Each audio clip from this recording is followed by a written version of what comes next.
but it is also Tanzania and many others. According to Alex Magezi, a retail shop owner in St. Bali Kudembe Market, he says consumers always prefer a particular type of rice known as super. Most people prefer the super rice grown in Mbale. Super rice is also grown in Gulu and imported from Tanzania, as Alex Magezi explains. Super TZ is the highly consumed rice because it is good, it has a nice taste and an aroma. And that makes it good to cook, and it is consumed by the restaurant owner because of its good quality. Just like any other sector in the country, they have also called upon the government to reduce fuel prices and the high taxes imposed on rice. We cry upon the government to try and subsidize the fuel prices and also reduce on the taxes. This is because we are earning less, and we request for reduction in the taxes to increase our profitability margin. According to statistics from the Ministry of Trade, Uganda consumes about 300,000 tons of rice a year, and this demand has largely been supplemented by the imported rice. Winnie Nakauchi, Margaret Nachiganda, Business Today, Smart 24 TV. Yeah, that's the increment in the prices of rice, and of course the traders are crediting that to high taxation. Yeah, and of course there is a worry that when the schools reopen, it's going to get much more worse. But that's the report right there, according to the traders right there, giving their views regarding what could be leading to the high prices of the rice. And now let's cross over to the women empowerment. And of course, over the years, a number of women owned businesses in Uganda has continued to grow. That's outpacing male-owned enterprises. Despite the positive trend, experts say that the business owned and run by women still face more difficulties, especially finding the market for their products. And this has led to recognition of several women that's with outstanding products during a conference dinner. Let's take a look at the details.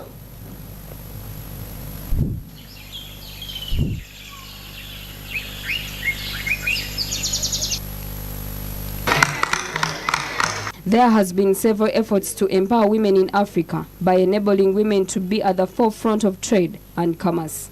These efforts are not only geared toward contributing to financial independence, but also enhancing the country's economic base. This has caused different women stakeholders spot opportunities within the Africa Continental Free Trade Area to curb market challenges. To ensure that we take the conversation of positioning women in African Free Trade Area. This is an area we think that is there for us as women to trade across the region.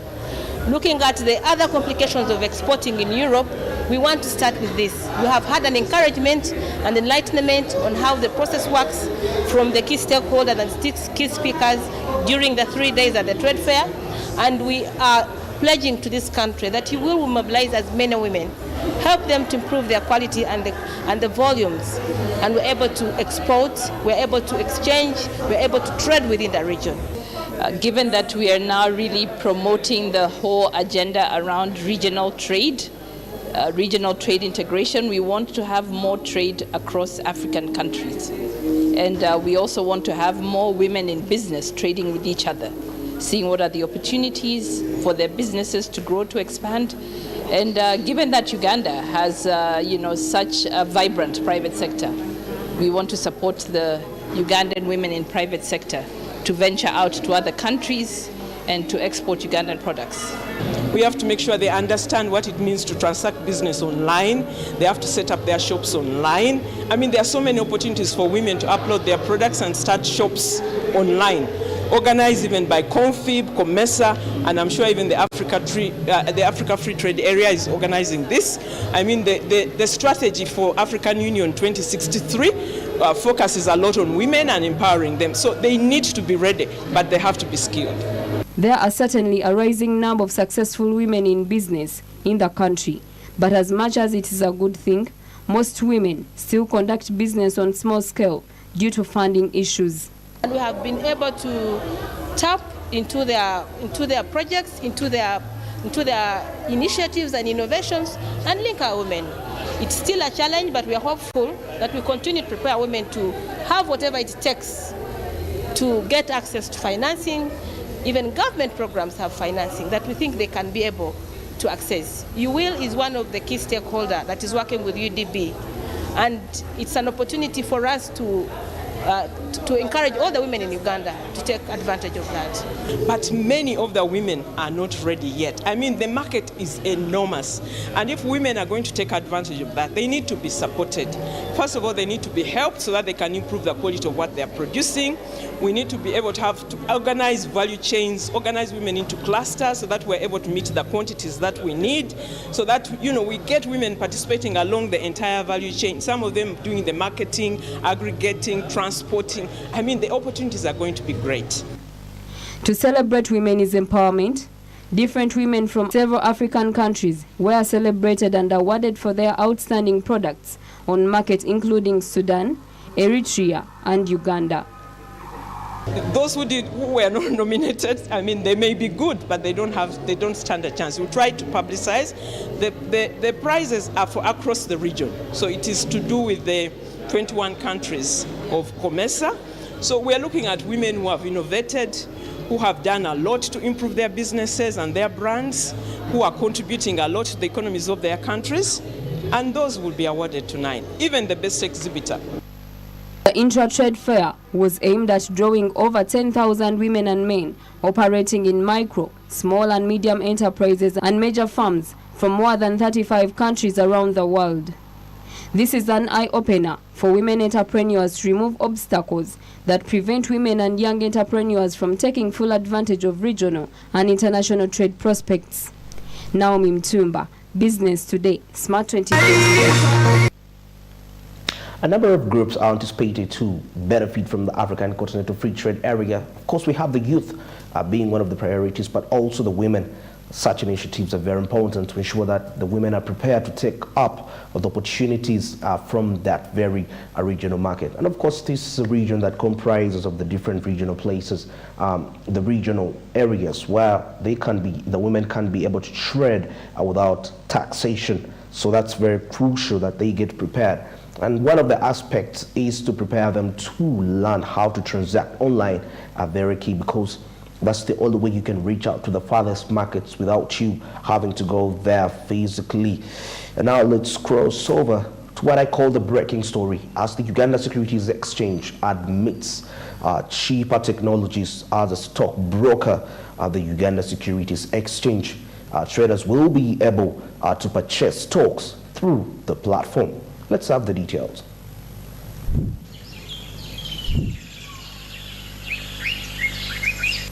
With a total of 130,000 investors and 5 stockbrokers on the stock market, the Uganda Securities Exchange is determined to widen its influence in the investment market. The addition of cheaper technologies has been highlighted as a step towards the growth of investment and the stock market in general. To retaliate our commitment to grow an inclusive market. Everybody really needs to come on board. Paul mentioned that we've got 130,000 investors on a population of 45 million Ugandans. That's a joke, all right? So we need more guys on board. We need more investors in our market. We need more product in our market. And I believe that by adding cheaper services, cheaper technologies on board, that today we will be able to bring in more customers. The Securities Exchange has considered widening its market to include the agricultural sector, as commodities such as maize and beans are now considered stock exchange commodities. The area we have expanded into is the commodities. We are piloting right now under our subsidiary, the Commodities Exchange, with a specific warehouse to reach out to farmers. But this will leverage the equities too, because by being able to open an SCB account and be able to take your commodities into a warehouse, get a receipt and be able to trade these on the exchange, it creates opportunities for these farmers, but also for investors on the exchange to invest both in equities, commodities, bonds. Dan Tumuramie, the managing director of CHIPA, expressed faith in the integration of technology in driving the investment cause. Very confident that the integration that we are running with Uganda Securities Exchange on the USE portal is going to be concluded by the end of Q4, which is starting in October. We look forward to helping millions of customers to leverage this investment opportunity by owning a part of the publicly traded company in the Pearl of Africa. According to Paul Wiso, the CEO Uganda Securities Exchange, the stock exchange has initiated inclusive strategies to tap into the local markets despite the challenges. In addition, the exchange has put in place additional technology on the Easy portal by putting in place an app. We are going to roll out some more initiatives with the USSD just to ensure that we make it as easy as possible. Of the 75,000 accounts that were opened during the MTN IPO, I would say about 90% of those were using the USSD, which is quite convenient. In reaction to this development, the Uganda National Farmers Federation Deputy CEO, Mr. Kaumi Perez, expressed worry about the uptake of this development with challenges regarding technological illiteracy. The biggest issue is they understand how cheaper technologies do operate, because we are still in a process of trying to digitize the farming sector, and a lot of farmers are not really yet fully aware of how to go about the operations, how to use technology, accessing markets, and so forth. Mr. Kaumi was, however, positive about the opportunity provided collective efforts are undertaken to promote awareness of how the stock market works. It's a good and welcome idea on condition that efforts will be made to ensure that the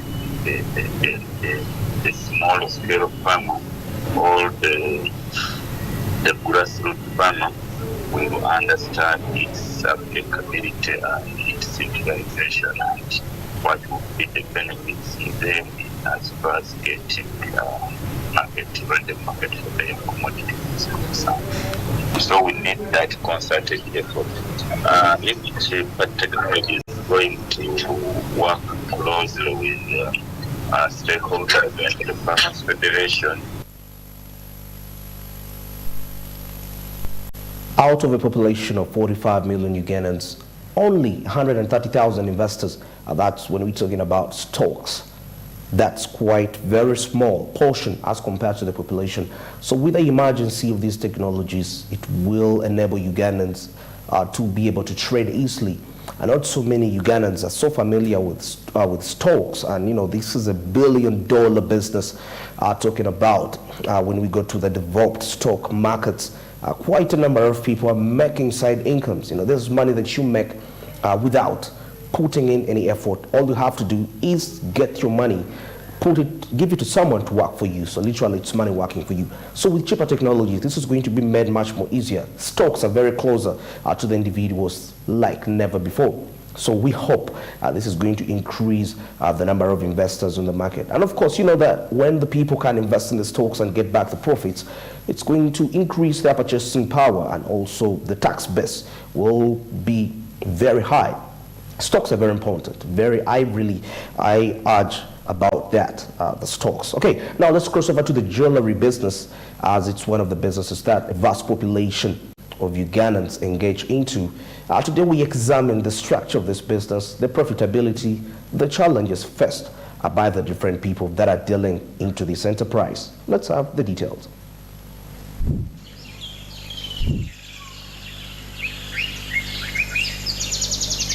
Is that decorative objects worn on your clothes or body made from valuable metals.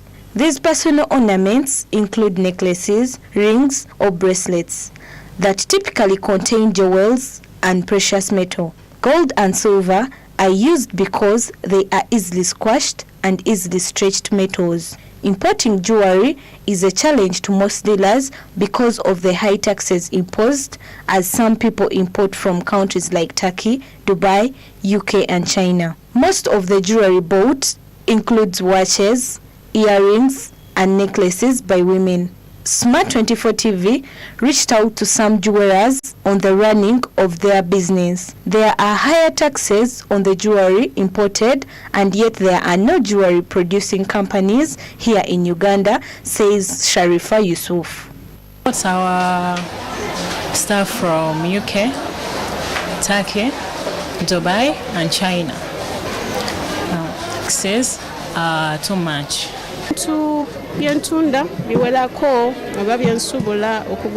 I sell both in retail and wholesale, including earrings, necklaces, watches, rings and nose pins. But we have challenges because of the high taxes on the imported product. You cannot purchase things from China on a date. You need to clear. There is no jewelry made here that we can hope to sell and gain from our products. We have many challenges, but mostly we mind about the quality. Yet some people sell duplicated jewelry cheaply, which makes our clients think we sell these products at high prices, which limits them to buy from us.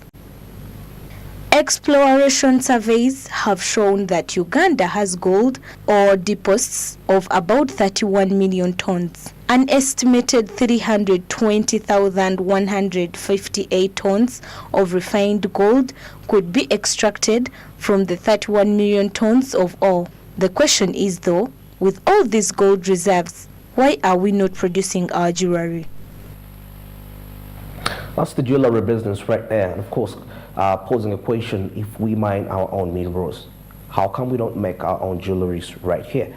That's a question to think about. And now let's wind up the recap as we look at Uganda Airlines celebrating 3 years of operation ever since its establishment, ever since it was put back into service. And of course, the Uganda Airlines marks 3 years of operation since its revival. That's on August 28, 2019. It should be remembered that the flight was established in May 1976 and started operations in 1977. It has its headquarters in Entebbe, Wakiso District, and operates its hub in Entebbe. That's International Airport. Today we take a look at the 3 years. Let's examine the achievements of the Uganda Airlines during this time when it came back to operations. The details.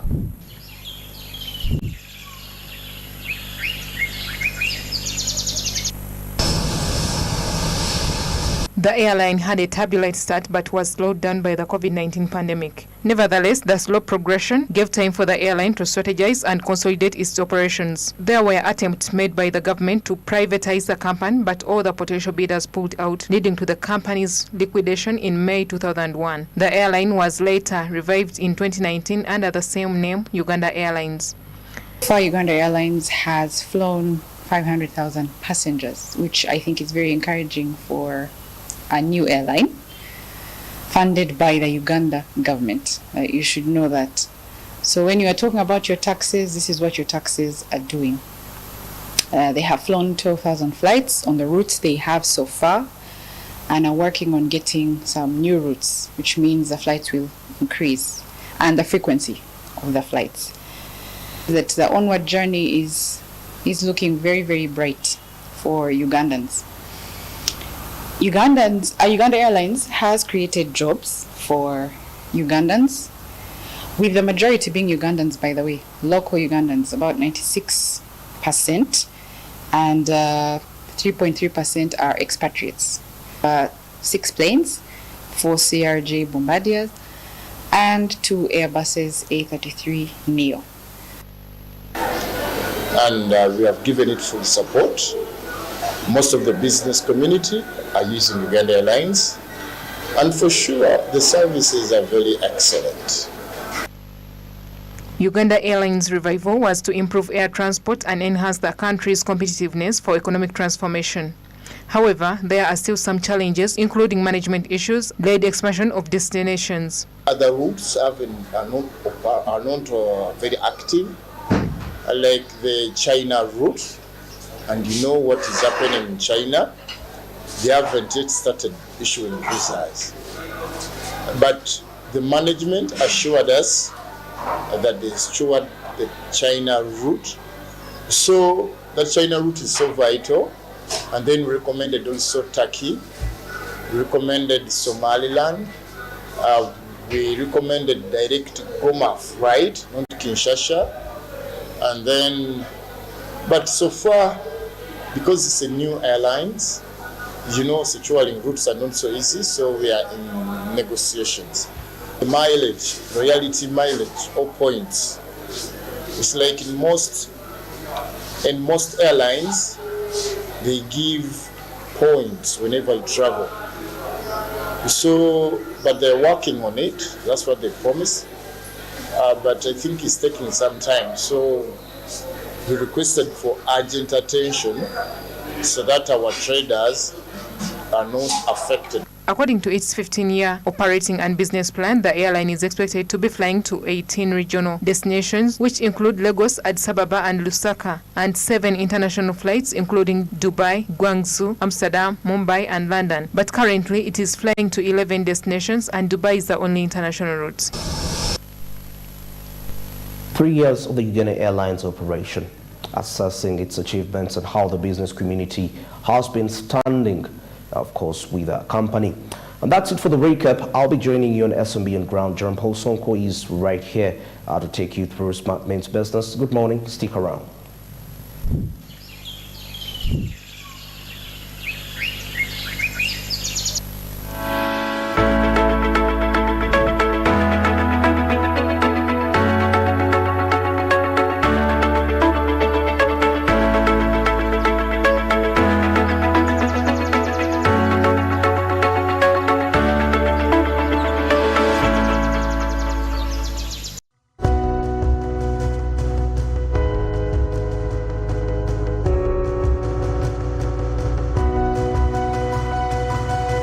Smart 24, driving business.